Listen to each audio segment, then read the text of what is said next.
Chapter number, इसको अध्याय या चैप्टर नंबर 5।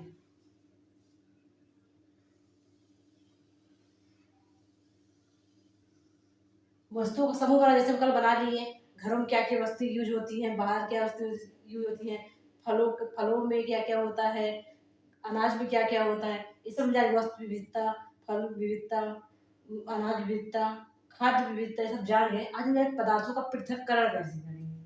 चैप्टर नाम क्या है? पदार्थों का पृथक्करण।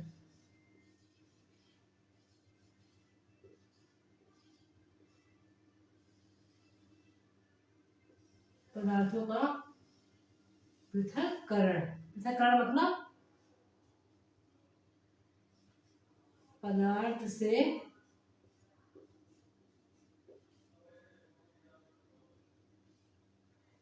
शुद्ध, अशुद्ध, हानिकारक,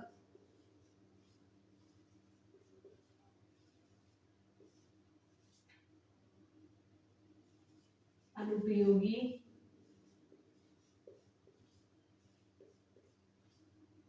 वस्तु को निकालना।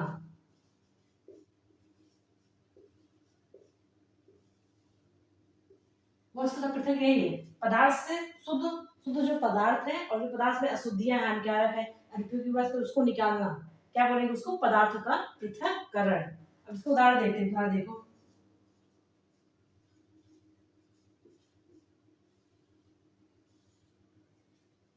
चाय,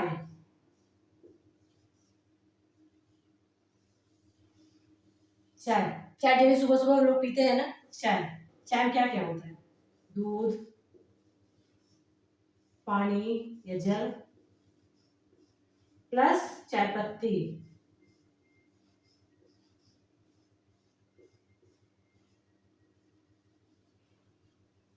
इस सब तीन डाल को पका, क्या किए, गर्म, गर्म, फिर उसके बाद छानना, छानना, इससे छन्नी से।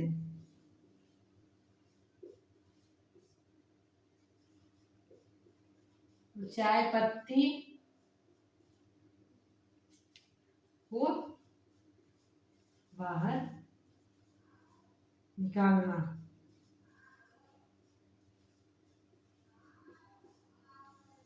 तो क्या हुआ?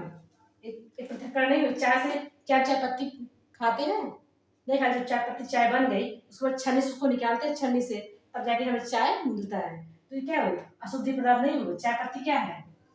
इसको बोलेंगे अशुद्धि।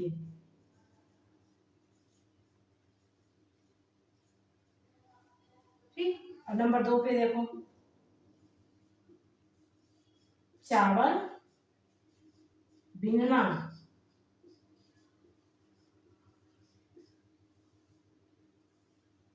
हमारी मम्मी चावल बीनती है, चावल, चावल बीनना क्या हो जाएगा? क्या बीनते हैं? कंकड़,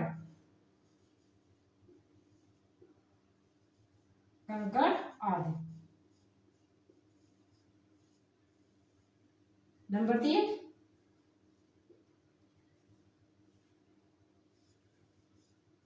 मक्खन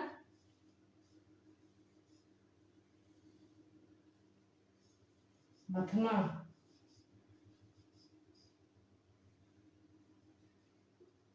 ये कैसे बनता है? दही से।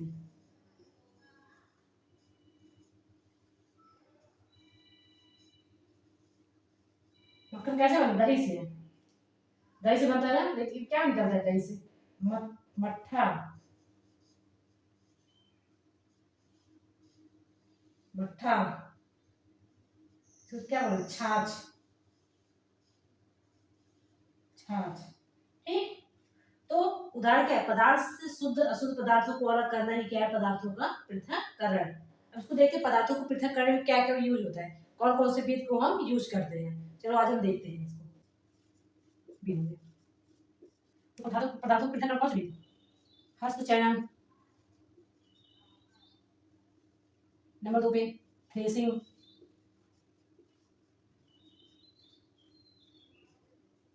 नंबर 3 क्या होगा? निस्तावन। निस्तावन या ओसाना। नंबर 4 चालन। चालन नहीं, चालना। ठीक, चालना। तो नंबर 1 क्या है? हस्त चयन। हस्त चयन क्या होगा? हस्त चयन मतलब हाथ से जो चुनकर निकाला जाता है। हस्त चयन क्या है? गेहूं से कंकड़, चावल से कंकड़, दालों से कंकड़। कंकड़।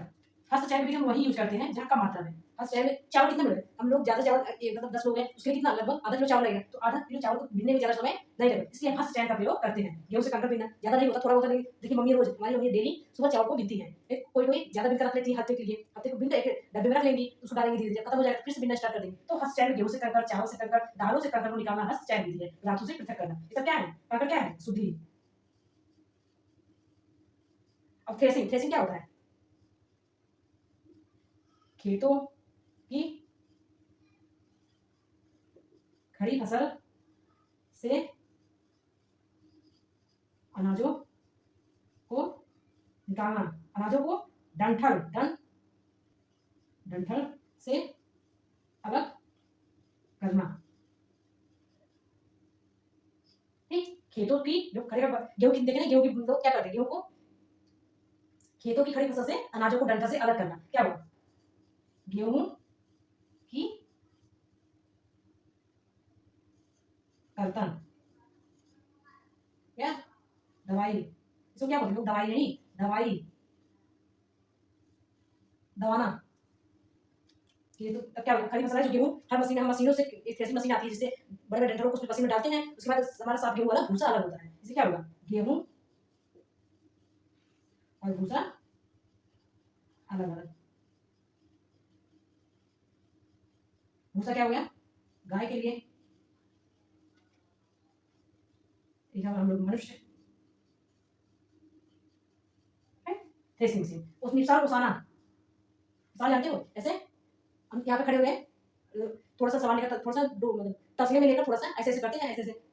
ठीक, ऐसे ऐसे करेंगे तो जो भारी वस्तु है आगे की, जो हल्की है उसको दूर गिरेगी। तो क्या होगा इसमें? ओसाने से क्या होगा? भारी वस्तु आगे, हल्की वस्तु दूर। इसमें क्या होगा? भूसा, मिट्टी, मिट्टी उड़ उड़ जाती है। गेहूं साफ, साफ। चावल भी हो गया। कोई भी वस्तु ओसाने से ये होता है कि हम कहीं कहीं दूर पे ऐसे ऊंचाई से लेकर ऐसे गिराते हैं, धीरे धीरे धीरे गिराएंगे तो हल्की वस्तु जो है दूर जाएगी, जैसे धूल मिट्टी सब दूर चले जाएगी और जो साफ वस्तु हमारे सामने गिर जाएगी। इससे जो है अनाज साफ हो जाता है। चालना। चालना क्या होता है? आटे चालना। आटे चालना क्या होता है? आटा चालना। इसे क्या होता है? बड़े बड़े कंकड़ आदि बाहर निकालना। ठीक, तो हस्त चयन में हम कम वस्तुओं को हाथ से कंकड़ निकाल लेते हैं। थ्रेसिंग, थ्रेसिंग मशीन में बड़े बड़े कटरों से उस मशीन में डालते हैं तो गेहूं साफ हो जाता है, भूसा अलग हो जाता है। गेहूं भूसा गाय के लिए, गेहूं मनुष्य के लिए। निष्पादन ओसाना, कहीं दूर से मतलब कहीं काफी ऊंचाई से वस्तु को गिराते हैं तो हल्की वस्तु सामने की ओर, मतलब हल्की वस्तु दूर जाती है, सॉरी हल्की वस्तु दूर जाती है, जैसे मिट्टी आदि उड़ जाते हैं, मिट्टी आदि भूसा सब उड़ जाते हैं, भारी वस्तु आगे, गेहूं चावल दाल ये सब साफ हो जाते हैं। कुछ भी ओसाना हो, कुछ भी वस्तु साफ करना हो, मिट्टी उठी उसको ओसाते हैं, उसमें चावल बड़े बड़े कंकड़ आदि को ऐसे चलनी से, जैसे हमारे घर में आटा चला जाता है ना, बड़े बड़े कंकड़ गेहूं के जो बड़े बड़े दाने होते हैं सब निकल जाए, लेकिन चला जाता है ताकि महीन आटे नीचे गिर जाए, तो उसी आटे महीन आटे से रोटियां अच्छी बनती हैं। तो हस्त चयन, थ्रेसिंग, निष्पादन, चावल, ठीक, ऐसे पदार्थों का पृथक्करण होता है। अवसादन क्या विधि? नंबर 1 अवसादन, निस्तारण,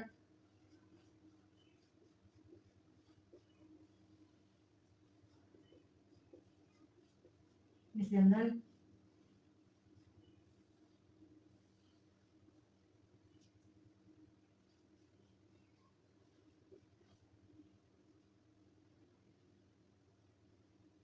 बाष्पन,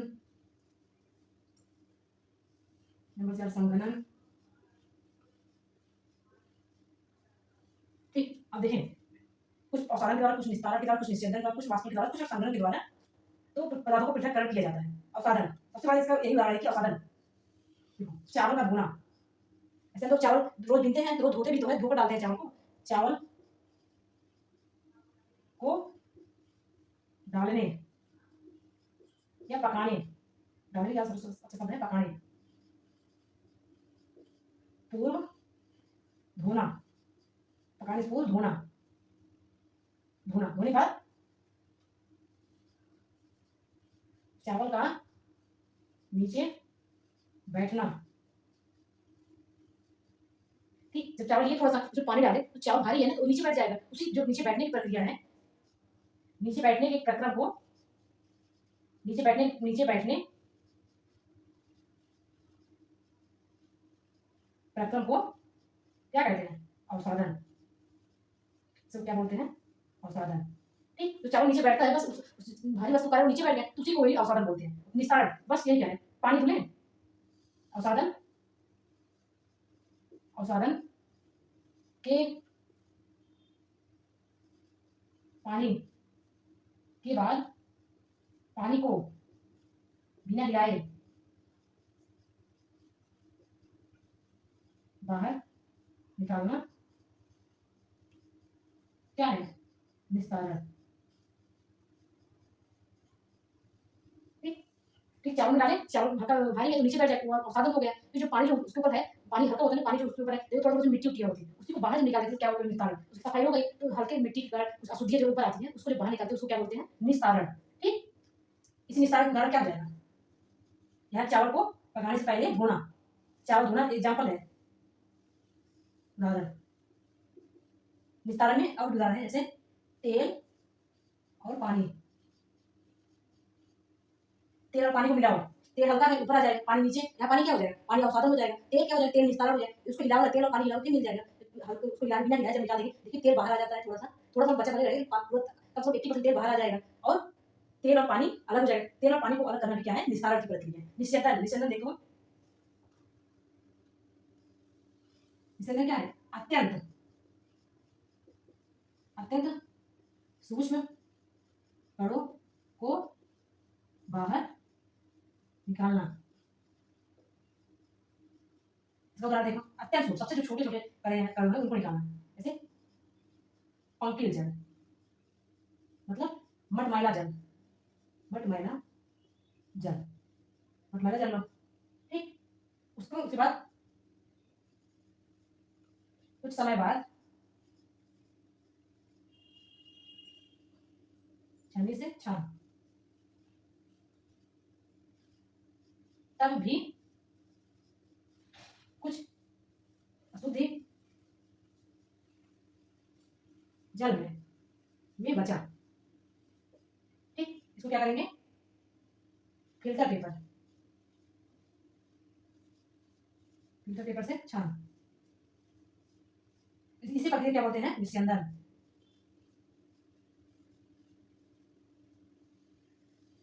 फिल्टर पेपर जो है ना, ये बहुत सूक्ष्म पदार्थों को भी बाहर निकाल देता है। तो निस्यंदन में अत्यंत सूक्ष्म कणों को बाहर निकालना क्या है? निस्यंदन। क्या देखते हैं? चाय छानना, जो पहले देखते हैं, चाय छानना, चाय पत्ती निकालने के लिए। निस्यंदन क्या हो जाएगा? दूध से पनीर, पनीर कैसे बनाते हैं? दूध से पनीर। चलो वास्तव में अभी इस बात देखते हैं। दूध से पनीर, दही से मक्खन, ये क्या है? निस्यंदन बहुत सूक्ष्म पदार्थों को भी ये छान कर निकाल देता है। दूध से पनीर, दूध फट गया, पानी अलग, पनीर अलग हो गया, उसको छानते कैसे हैं? छानने की प्रक्रिया को क्या बोलते हैं? निस्यंदन। दही से मक्खन, मक्खन कैसे बनता है? मक्खन मट्ठा अलग कर लेते हैं, मक्खन के लिए मट्ठा प्लस घी अलग कर लीजिए, इसको क्या बोलते हैं? निस्यंदन। तो हम क्या कह रहे हैं? अवसादन, निस्तारण, निस्यंदन। तो हम निस्तारण, निस्यंदन ये सब जान गए हैं। अब हम देखिए आप देखते हैं संतृप्त विलयन क्या है, असंतृप्त विलयन क्या है। संतृप्त विलयन इसको मैंने पहले से लिख के लाया है।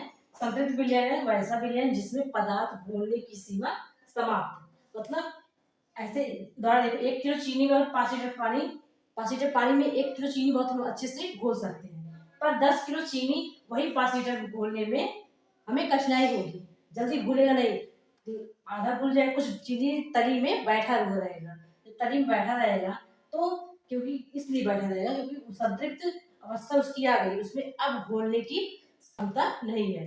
अगर इसमें और अब घोलना है तो पहले विलयन को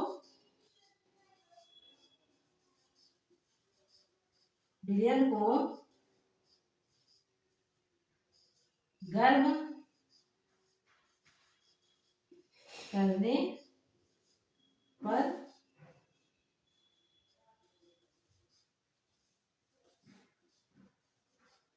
घुलने की मात्रा बढ़, ठीक।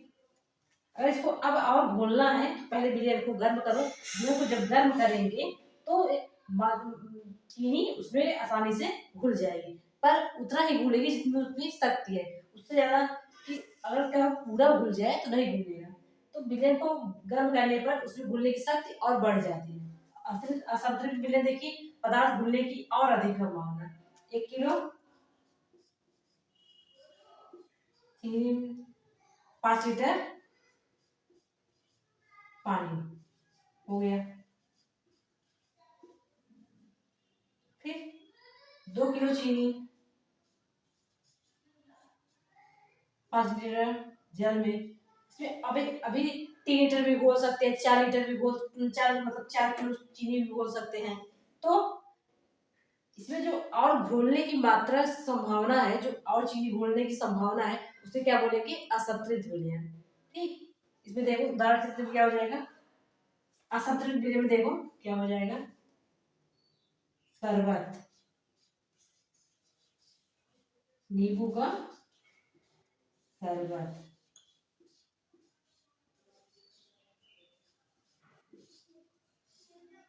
ठीक। वहां क्या होगा, संतृप्त विलयन असंतृप्त विलयन, वैसा विलयन जिसमें पदार्थ घोलने की सीमा समाप्त हो गई है और पदार्थ घोलने की और अधिक संभावना अगर यदि उसमें है तो क्या है, असंतृप्त विलयन। तो आगे हम देखते हैं वाष्पन और संघनन।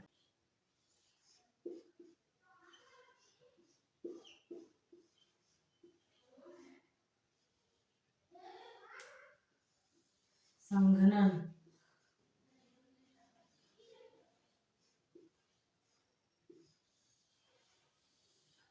संघनन, वाष्पन, वाष्प मतलब यहाँ देखो वाष्प, वाष्प भाप, भाप मीन्स गैस, तो क्या होगा, जल का वाष्प बनने प्रक्रिया, इसे क्या बोलेंगे, वाष्प माने वाष्प मीन्स भाप, भाप मीन्स गैस, जल का वाष्प बनने की प्रक्रिया क्या बोलेंगे, वाष्पन, वाष्पन मीन्स जल का भाप बनने की प्रक्रिया। संघनन, संघनन क्या है हो जाएगा, संघनन क्या होता है, द्रव, द्रव अवस्था,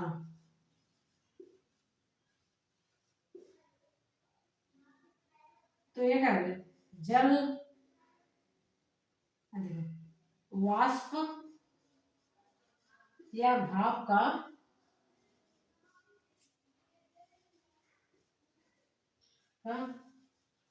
कम तापमान, कम तापमान पर द्रव बनना, बनना, तब तो मतलब 0 डिग्री सेल्सियस।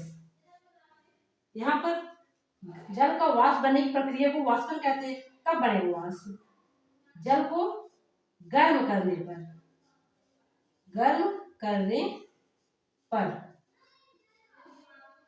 जब जल को गर्म करेंगे तो वाष्प बनेगा, वाष्प बनने की प्रक्रिया को वाष्पन कहते हैं। वाष्प को जब कम टेम्परेचर, कम टेम्परेचर होगा, तापमान बहुत कम है, तो वहां पर क्या बनेगा, द्रव। द्रव बनने की प्रक्रिया क्या बोलेंगे, संघनन। ये चीज क्या बोलता है, संघनन से ही द्रव बनेगा।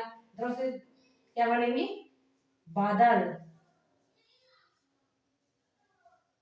बूंदों के रूप में, बूंदों के रूप में। जुलाई के महीने में बरसात होती है ना, बारिश का मौसम, जल का वाष्पन बनने की प्रक्रिया। अब देखिए पदार्थों का पृथक्करण का चैप्टर है, उसको देखिए उदाहरण कैसे कैसे अलग करेंगे दोनों को। उदाहरण देखो, सबसे पहले क्या मिला है, रेत प्लस पानी प्लस नमक, इस सबका मिश्रण है, मिश्रण, मिक्सर मतलब मिक्स कर दिए, मिश्रण। अब इन लोगों को पृथक करना है। अब इस सबको पृथक करने तरीके से तो देखो, स्टेप फर्स्ट, स्टेप फर्स्ट, सबसे पहले क्या करेंगे, तीनों को मिला लिए, तब कुछ समय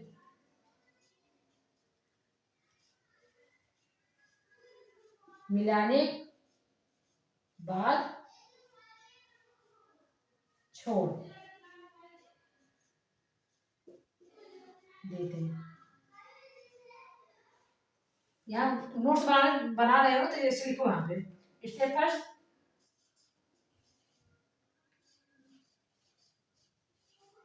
पदार्थों का पृथक करना,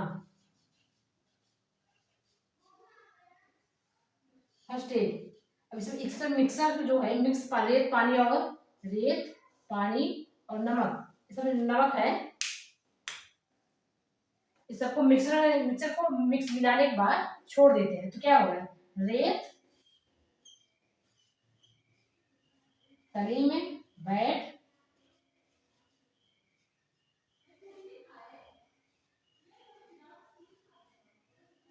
जल ऊपर, जल ऊपर हो जाएगा, जल हल्का है, रेत भारी है तो नीचे बैठ जाएगा, तो इसको बाहर निकाल, बाहर निकाल लिए। अभी भी इसमें क्या है, नमक है, नमक है, नमक है, ठीक। तो इस प्रक्रिया को क्या बोले, निस्तारण, निस्तारण। देखे थे ना निस्तारण क्या होगा, छानने की प्रक्रिया क्या होती है, निस्तारण। निस्तारण क्या, चाय पत्ती को छाने थे, चाय पत्ती छानना, दूध से पनीर बनाना, ये सब। अब दूसरा step, step two, step two देखो, स्टेप टू, टू क्या करेंगे, रेत तो अलग हो गए, अब इसमें नमक जो है, नमक को देखो, जल प्लस नमक, इनको गर्म करेंगे, गर्म, गर्म, किसमें, केतली में, ऐसे केतली होती है ना, केतली ऐसे होती है, ऐसे केतली, केतली ऐसी होती है ना, यहाँ गर्म करेंगे, यहाँ से क्या निकलेगी, भाप, भाप निकले, भाप मतलब वाष्प, वाष्प। इस वाष्प से, वाष्प के ऊपर क्या रख देंगे, एक प्लेट, प्लेट में बर्फ,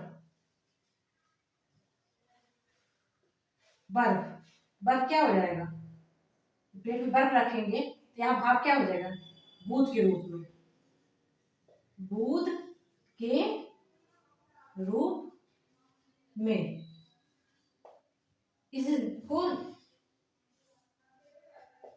जल को, जल को एकत्र, जल को एकत्र कर लेंगे, एकत्र, इकट्ठा, एकत्र मतलब इकट्ठा, जल को इकट्ठा कर लेंगे। सबसे पहले स्टेप रेत पानी जल नमक, स्टेप फर्स्ट में इनको मिलाने के बाद छोड़ देते हैं, फिर कुछ समय बाद रेत नीचे बैठ जाता है, जल ऊपर, जल को बाहर निकालिए। इस जल में नमक है, इस नमक को बाहर निकालने के लिए इस दोनों को स्टेप पहले गर्म करेंगे, केतली भर के भाप बनेगा, भाप से पानी पानी जल वाष्प के रूप में, जल के रूप में प्राप्त हो जाए। इसमें केतली में क्या बचा? नमक बचेगा।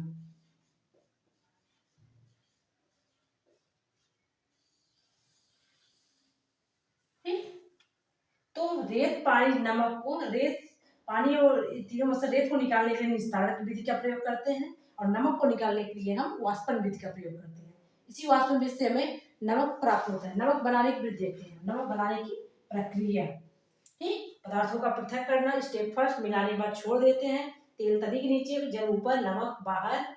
तो जल ऊपर, नमक है इसमें, इसको बाहर निकालें, निस्तारण भी स्टेप 2 में। नमक और जल की, नमक वाला पानी को पहले गर्म करेंगे, उसमें भाप बनेगा, जल अलग हो जाएगा, नमक और अलग हो जाएगा। ठीक, इससे वाष्पन हो गया, संघनन। यहाँ जो देखिए भाप से वाष्प जो बना ना, वाष्प, इसी प्रक्रिया को क्या बोलते हैं? संघनन। अभी जो देखे ना,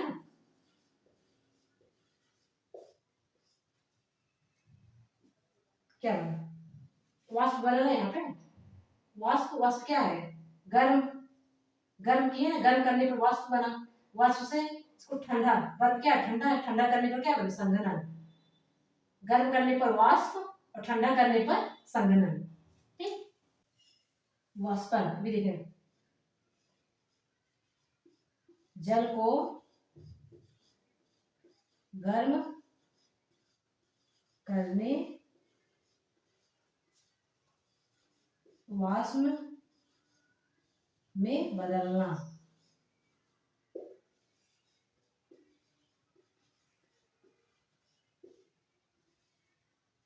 बदलना, उदाहरण, नमक बनाने की प्रक्रिया।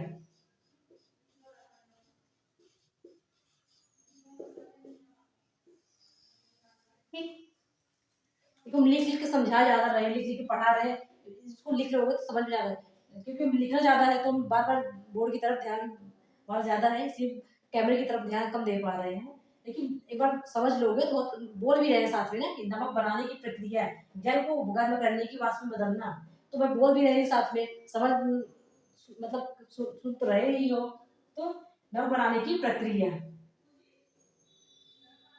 एक नमक बनाने की प्रक्रिया। जल को वाष्प में, समुद्र का जल कैसा होता है? समुद्र का जल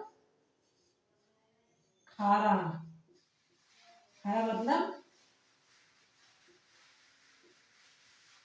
नमक मिला होता है, उसमें नमक होता है। दूसरा, इसे गड्ढे में भरकर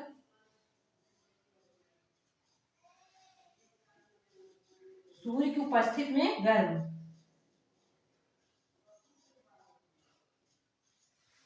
सूर्य के उपस्थिति में गर्म। ठीक, जल को वाष्प, जल को गर्म करने पर वाष्प, गड्ढे में भरकर जो जल है उसको गर्म कौन करेगा? ये तो हम चूल्हे जलाकर उसको गर्म नहीं करेंगे, इतना सारा पानी है, उसको चूल्हे जलाकर गर्म नहीं करेंगे, गैस पे भी गर्म नहीं करेंगे, या इंडक्शन पे भी गर्म नहीं करेंगे, उसको गर्म कौन करेंगे? सूर्य की उपस्थिति में गर्म। सूर्य जब आती गर्मी देती है ना, सूर्य गर्मी देता है, सूर्य की उपस्थिति में गर्म, गर्म होकर क्या? वाष्प बनेगा, वाष्प जल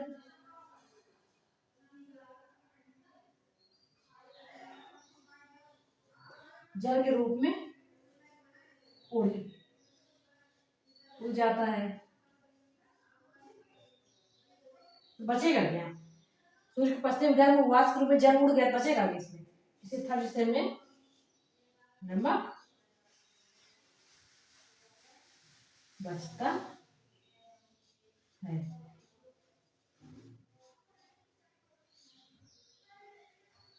इसी वाष्पन विधि से हम नमक के नमक को बनाते हैं। और संघनन वृक्ष से हमारे यहाँ बारिश होती है। यही वाष्प रूप में जब टेम्परेचर कम देंगे, इसको ठंडे स्थान पे लेकर जाएंगे तो संघनन बन जाएगा। संघनन क्या होगा? संघनन बूंदों के रूप में, बादलों के रूप में जो वर्षा कराता है। ठीक, इस चैप्टर में हम क्या क्या देखेंगे?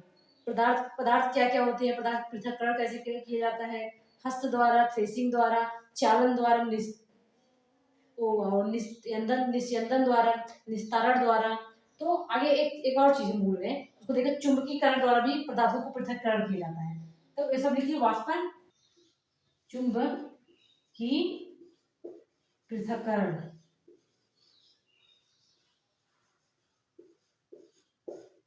चुंबकीय पृथक्करण।